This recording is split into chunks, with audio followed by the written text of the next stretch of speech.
a go is a really important thing. All right, where do you think you would be if you didn't become a teacher? Oh, that's a good question. Bricklayer? No, bricklaying was not for me. I didn't enjoy the bricklaying. I like plastering. I like tiling. Those are two difficult sometimes to manage the space and rotating students around various learning environments, because often if they had an opportunity to interact and bash each other, they often would. It's not the kind of kids who steal a single car. It's the kind of kids who have stolen like a repeat offender. Repeat offender. Hello, Mr Knighton. Welcome to our podcast, open book podcast. Well, thank you. It's a pleasure to be here, gentlemen. Yeah. Thank you for the late invite, but I appreciate it. Yeah, you had to step in because our old interviewee didn't Mr. show up today, it seems. Hey, look, these things happen. It's the Very time of the year. People are unwell. But here I am. I'm well and I'm here. Let's go. Okay, let's get straight into the questions. All right, Tol, would you like to ask the first question? All right. I just want to first ask about your teaching experience. Is there any particular schools that are a bit unordinary that you've been to? Cool. Well, do you know what? No, most New Zealand secondary schools are pretty similar, I guess, in terms of doing something a little bit different. I spent a couple of years at the Central Regional Health School. So if you were or weren't aware that in New Zealand there are 3 regional health schools that support students who for various reasons can't go to a regular school, whether it's mental health, physical health. Interesting space, which I've talked to a few of you guys about before, was the youth justice space, so working with young offenders. So in terms of outside of the ordinary, outside of, I guess, a traditional New Zealand secondary school, such as Waiheke High School, that would probably be my most unusual in New Zealand. And I also spent a year in China, in Shanghai, teaching Year 5 and 6's English. So I was a primary school teacher for a year, and that was unusual, but it was a cool experience. And can you tell us about what it felt like teaching in the setting of the sort of prison, you could say? Yeah, so Te Arere Tonga is a youth justice facility based in Palmerston North, and when I used to go up and visit there, my job was a lot to do around operations and systems, so I'd go in and support the teachers in that space, but the actual physical space would involve me turning up at the address, and I had a key fob that would get me through the first gate. I had a second key fob that would get me through the second gate, and then I'd park my vehicle, and then I'd walk through to basically the operational office of the youth justice facility, and that from there I had to punch in. There was 4 different safes, one for Oranga Tamariki, one for the health school, I think one for the Ministry of Justice, and one for the Ministry of Health, because these are the 4 different organisations that operated out of there. And I'd put in the PIN number.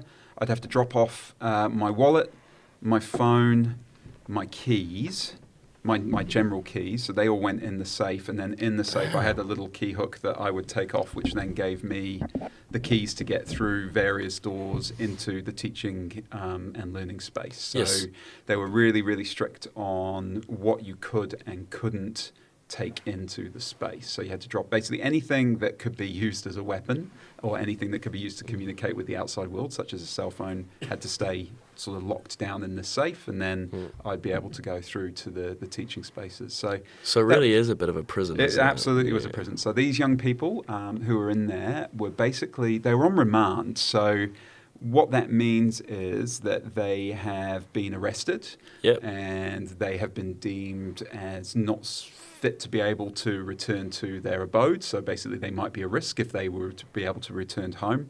And so they are held in youth justice before they have a trial date, before they're effectively charged. They're arrested but not charged. So So what were the ages? Ages roughly, youngest would be about 14, and the oldest would probably be 19, almost 20. Oh, now damn. to get in there, it's not the kind of kids who steal a single car. It's the kind of kids who have stolen like 20. Repeat offender. Repeat offenders. Kids who have stolen like 20. Repeat offender. Repeat offender. So to get there, you kind of your offending has escalated to such a point where the courts and the police have basically said you are no longer able to be in your own home or wherever you live. We're going to basically put you into this facility. Now they'll go to court.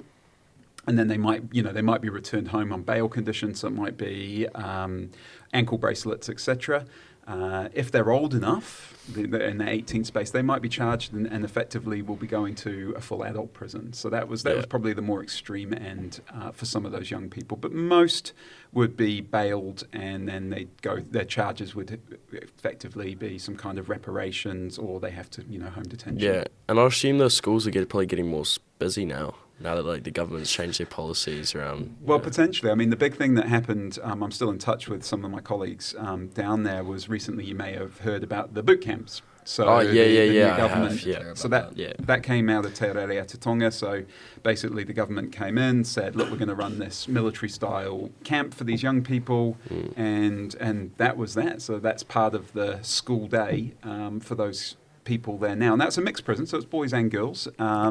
So that always used to present an interesting dynamic. The other dynamic that would often change would be that if you had a core of mob-affiliated young people or a core of nomads-affiliated young people, and so the gang culture, that became really difficult sometimes to manage the space and rotating students around various learning environments, because often if they had an opportunity to interact and bash each other, they often would. Some of the stuff it's pretty full on in there. It's, the Oranga Tamariki staff are there to keep everybody safe. So if there were young people kicking off, the OT staff, they were big boys generally, and some pretty strong girls too. They would make sure that those young people did not hurt each other, and they did it quickly and effectively, if you can read between the lines. Talking about them hurting each other, did you have any close calls in the prison? No, not at all. So very, very safe. I didn't feel unsafe at all. I did have, you do wear a special beeper. So basically it's like almost an alarm. You strap it to your belt. And if at any time you do feel unsafe, you can just click a button, and basically everyone sort of sends off a signal. It comes to you. That was sorry, I forgot to mention that. With the other thing with the key, I had to make sure that was attached to my belt so that the key could never be taken off me. Yeah, so of it was course. always attached. That was there's a few protocols that we had to learn when we were in that space. But yeah, no, felt safe. My teaching there was I did a lot of digital literacy. So nice. For my guys, we were doing touch typing, we were navigating Google Docs, the very basic stuff like how to create a document, how to do emailing, how to run a very, very simple spreadsheet. Just some really basic sort of life skills. Because a lot of these young people who are there have effectively left education sort of maybe 10, 11, 12. Like they've just, their life circumstances mean they've just stopped going to school. Often from inner city schools, and therefore there hasn't been a great deal of wraparound. So these guys just don't have the skills to effectively be part of the adult world. All right. Moving it on a little bit. All good. Your time in Shanghai. Yes. Was there any language or cultural misunderstandings that led to any funny moments? Or? I think so. It's hard not to. China's such an incredible country, and still quite insular in terms of the way that they think about themselves and the way that they do things. So my wife and I, we went over in 2011, and we joined the World Foreign Language School. And what that meant was we were teaching basically humanities or topic, and we taught the English, and we did a bit of science, and that was effectively our day. So the other part of the day for those kids was they would have Chinese trained teachers come in and do the Mandarin lessons, the mathematics lessons, and physical education, weirdly. And the reason for the maths particularly was that they felt that they were better at maths than the Western world, which was possibly fair. And so they didn't trust the Westerners to teach that element of it. So that was good. I mean, the day would start off with we'd all go out onto the main playground.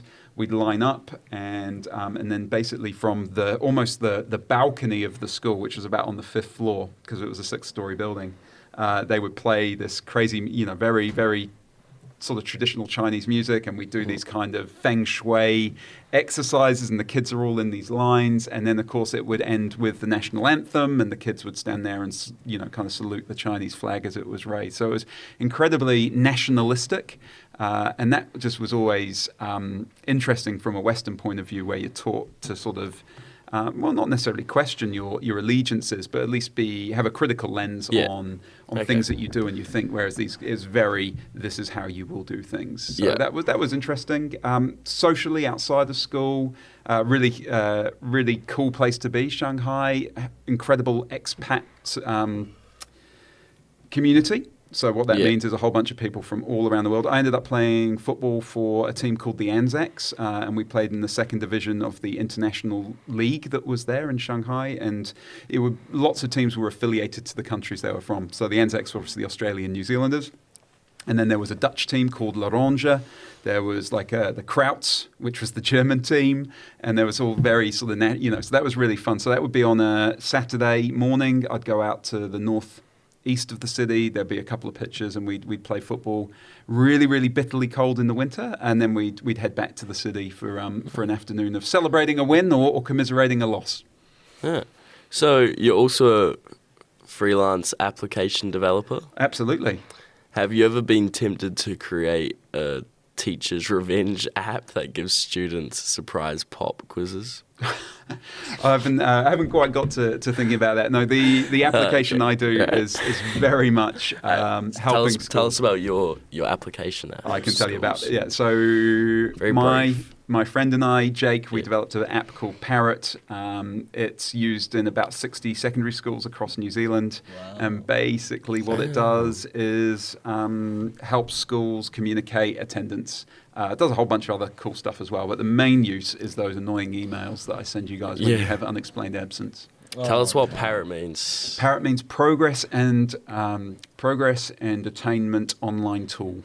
Okay, cool. And how many schools have you sold this application to? So we have a subscription base. So we do an annual charge to schools, and like I say, we have got 60-something.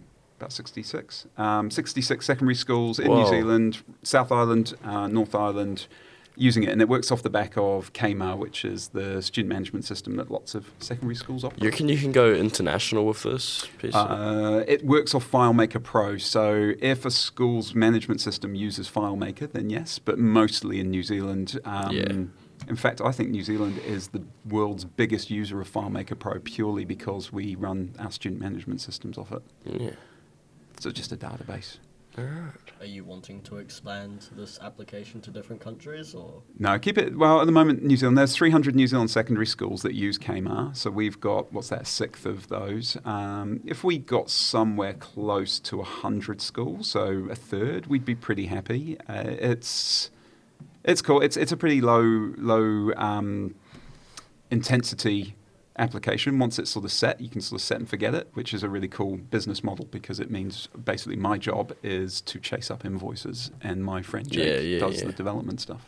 Wow. What is like some surprising things that you've learnt from teaching at these like prison and international schools? I think the surprising thing is that at the end of the day, it doesn't matter if you're overseas or you're teaching in a youth justice facility, that education for those who engage with it can be life-changing. So if you're in China and suddenly you're exposed to English language learning and your English is far more efficient than someone else, you've suddenly got a whole bunch of opportunity open to you because you've got this dual language. In the youth justice space, if you engage with education, you have more opportunities should you and when you leave that facility to do other things. So that would be... And then the same with any secondary school is that the people who enjoy school the most are the people who put in the work and the effort. Like if you get involved with everything you can at school, you are likely to have a better school experience and use that in the future. Mm. Fair enough. Jeez, you seem to quite be a lot. doing Very passionate about education. Very passionate about education. It's my vocation. It's my career. What gives you this passion? What gives me this passion? That's a great question. I think that I did have a really good secondary school. In fact, I've had a good school experience my whole life. When I lived in the UK, before we moved out to New Zealand, had this awesome humanities teacher, which is effectively social sciences in New Zealand. Yep. His name was Mr. Hart, and he just had funny guy. He was strict, but he was funny with it, and he loved American football. And when I was about 13 and 14, I loved American football, and it was right when the Denver Broncos were being successful. John Elwood was the quarterback, and Mr. Hart had lived in Denver. He'd done a teacher exchange thing, and him and I talked about American football, and that was just really cool. He was also a geography teacher, and I really liked geography. When we moved to New Zealand, I went to Kapiti College before I taught there. Yeah. And again, just had a good experience. I got involved in some drama stuff. I did Shakespeare in schools when I was in year 11. I did the production kind of stuff when I was year 12, 13. I played rugby. I played badminton. I got on the prefect team when I was year 13. So just tried to do everything and fill up that time. So my experience of school was always, when you're in those spaces and you get those relationships with teachers, it kind of helps you in other spaces because you've always got someone to kind of have a yarn to. For sure, yeah. You know that kind of experience where you want to have a chat with the teachers. You think the teachers are interesting. They have things that you want to know. So that was it. So then, so I left school. I went traveling for a year. I was bricklayed for a year, and the bricklaying was when I was like, I don't want to be a bricklayer. So I went to university. I had the opportunity because I'd made the most of school. I set my qualification to go and start university and started a teaching qualification. Whoa. Yeah. If you had anything, because obviously a lot of students and children nowadays are influenced by a lot of people online. And sometimes it's not always for the better. Like, I know there's a big movement with, like, Andrew Tate and people like that. But if there's, like, one thing that you had to say to them just, to focus on or something like that, what would it be? Oh, I think it's be involved. I think that's come across. Just get involved in your own education. Don't be a passenger. Yeah. Don't let it sort of pass you by, because I think if you do, you'll experience some bitterness later when you think, I wish I'd done that, or I wish I'd tried that, or the sort of the extreme of that is school never supported me. I never had the opportunity, and you probably did. You just maybe didn't take it at the time. So not even always do your best or be excellent. Just get involved, because it's really is such a short period of your life, particularly year 9 to 13, right? It's 5 years, and you get to work for the next 45 at least. So having a really good secondary school experience, doing the extracurricular, giving it a go is a really important thing. All right, where do you think you would be if you didn't become a teacher? Oh, that's a good question. Bricklayer? No, bricklaying was not for me. I didn't enjoy the bricklaying. I like plastering. I like tiling. Those are two things I quite enjoy doing. Is that what led you to your profession in bricklaying? No, bricklaying was just an opportunity that someone came up and said, and it wasn't really. I was labouring. I never really got to the bricklaying part. But if I wasn't a teacher, I'd probably do something with my hands, like I say, tiling, plastering. Yeah. But it's really tricky to say, would I be able to do that for 45 years? I think the beautiful thing about education is that once you are a teacher, you have the opportunity to move around, go overseas, travel within your own country, and live in various different places. And schools are different. So school is different. So you can go to one school and the students will be different to a school in a different place. So at least I know for the remainder of my working life, if I choose to keep kind of going to various different places, that it's a very reliable job, like especially. Massively. I mean, you've got a consistent income. It's not a massive income, but it's a consistent income, and it's okay. I'm not going to be a rich man, but I won't. I will always be able to put food on the table for my family. So that's kind of the good thing about education is it sounds cliche, but it is different every day, but it can also be different through different periods of your life. All right. Well, before we wrap up this podcast, we have two more questions for you. Cool. Actually, all right? Yep. If you could have any superpower as a teacher, what would it be and why?